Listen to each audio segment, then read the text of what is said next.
नमस्कार दोस्तांनो, आता आपण आहोत साखर कारखान्यामधील मिल एरियामध्ये.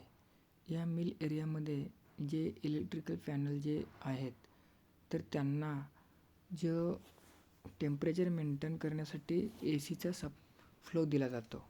तो फ्लो या डिफ्युजरमधून येतो. कूल एअर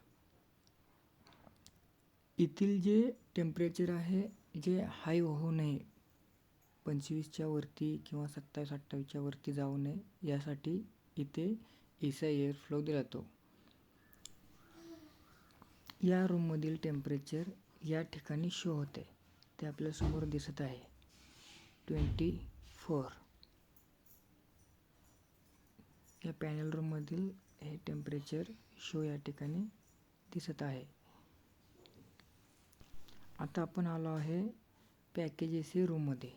हा जो आहे हा 1 नंबर AC आहे याच्यामध्ये, आणि हा दुसरा जो आहे 2 नंबर AC. आता याच्यामध्ये याला पाहिजे तेवढी CFM भेटत नाही, त्यामुळे याचे सक्शन लाईनला आयस फॉर्मेशन झालेलं आहे.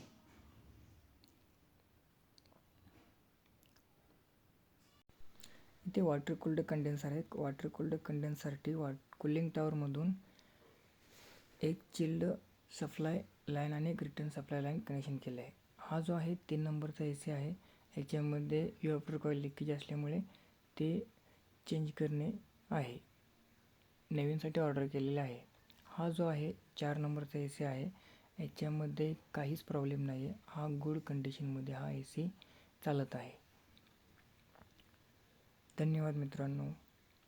पुढील व्हिडिओ आपण मेंटेनन्स किंवा इन्स्टॉलेशन प्रोजेक्टचा देऊ.